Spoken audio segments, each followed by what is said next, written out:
ಕೊಡಿಗೇನಹಳ್ಳಿಯಲ್ಲಿ ಕಾಣಿಸಿಕೊಂಡ ಅಪರೂಪದ ಪ್ಯಾಂಗೋಲಿನ್.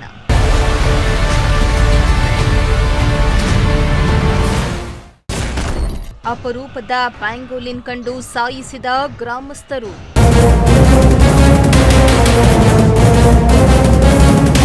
ಮಧುಗಿರಿ ತಾಲೂಕಿನ ಕೊಡಿಗೇನಹಳ್ಳಿ ಗ್ರಾಮದಲ್ಲಿ ಅಪರೂಪದ ಹಾಗೂ ಅಳಿವಿನಂಚಿನಲ್ಲಿರುವ ಇಂಡಿಯನ್ ಪ್ಯಾಂಗೋಲಿಯನ್ ಅಂದರೆ ಚಿಪ್ಪುಹಂದಿ ಪ್ರತ್ಯಕ್ಷವಾಗಿದ್ದು, ಗ್ರಾಮಸ್ಥರು ಈ ವಿಶಿಷ್ಟ ಪ್ರಾಣಿಯನ್ನ ಕಂಡು ಭಯಭೀತರಾಗಿ ಅದನ್ನ ಸಾಯಿಸಿ ಸುಟ್ಟಾಕಿದ್ದಾರೆ. ಹೌದು, ದೇಹದ ತುಂಬಾ ಗಟ್ಟಿಯಾದ ಕೆರಾಟಿನ್ ಚಿಪ್ಪುಗಳಿಂದ ಆವೃತವಾಗಿರುವ ಈ ಪ್ಯಾಂಗೋಲಿನ್ ಜನರ ಗದ್ದಲ ಹಾಗೂ ಸದ್ದನ್ನ ಕೇಳ್ತಿದ್ದಂತೆ ತನ್ನ ರಕ್ಷಣೆಗಾಗಿ ಚೆಂಡಿನಂತೆ ಸುರುಳಿಯಾಗಿ ಸುತ್ತಕೊಂಡು ಮಲಗಿದೆ. ಈ ದೃಶ್ಯ ಕಂಡ ಗ್ರಾಮಸ್ಥರು ಹೆದರಿ ಕೊಂದು ಹಾಕಿದ್ದಾರೆ.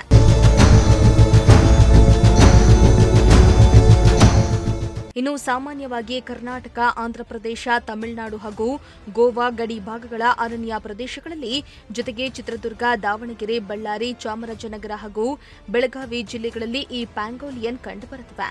ಆದರೆ ಕೊಡಿಗೇನಹಳ್ಳಿ ಭಾಗದಲ್ಲಿ ಈ ಹಿಂದೆ ಇಂತಹ ವನ್ಯಜೀವಿ ಕಾಣಿಸಿಕೊಂಡಿರದ ಕಾರಣ ಸ್ಥಳೀಯರು ಭಯಭೀತರಾಗಿ ಯಾವುದೋ ಪ್ರಾಣಿಯೆಂದು ಸಾಯಿಸಿದ್ದಾರೆ. ಇನ್ನು ಈ ಪ್ಯಾಂಗೋಲಿಯನ್ ಮನುಷ್ಯರಿಗೆ ಯಾವುದೇ ಹಾನಿ ಉಂಟು ಮಾಡದ ಅತ್ಯಂತ ನಾಚಿಕೆ ಸ್ವಭಾವದ ವನ್ಯಜೀವಿಯಾಗಿದೆ.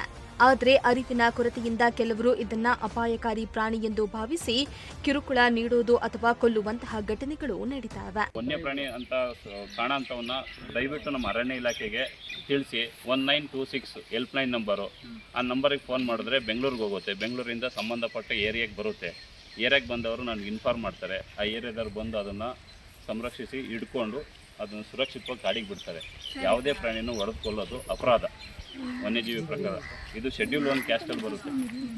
ಕನಿಷ್ಠ ಅಂದರೆ 7 ವರ್ಷ ಜೈಲಾಗುತ್ತೆ ಹೊಡೆದವ್ರಿಗೆ.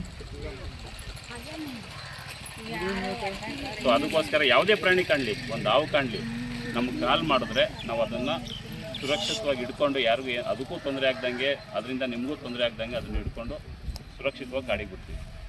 ಇನ್ನು ಈ ಪ್ರಾಣಿಯ ಚಿಪ್ಪು ಹಾಗೂ ಮಾಂಸಕ್ಕಾಗಿ ಅಕ್ರಮವಾಗಿ ಬೇಟೆಯಾಡ್ತಾ ಇರೋದ್ರಿಂದ ಇದರ ಸಂಖ್ಯೆ ಗಣನೀಯವಾಗಿ ಕುಸಿದಿದೆ. ಇದೇ ಕಾರಣಕ್ಕೆ ವನ್ಯಜೀವಿ ಸಂರಕ್ಷಣಾ ಕಾಯ್ದೆ 1972ರ ಶೆಡ್ಯೂಲ್ 1ರ ಪಟ್ಟಿಯಲ್ಲಿ ಪ್ಯಾಂಗೋಲಿಯನ್ಗೆ ಸ್ಥಾನ ನೀಡಲಾಗಿದ್ದು, ಸಂಪೂರ್ಣ ಕಾನೂನು ರಕ್ಷಣೆ ಒದಗಿಸಲಾಗಿದೆ.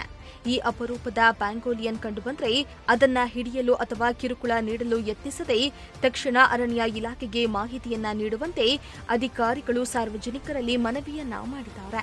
ಸಿರಾಜ್ ಅಹಮದ್, ಪ್ರಜಾಶಕ್ತಿ ಟಿವಿ, ಮಧುಗಿರಿ.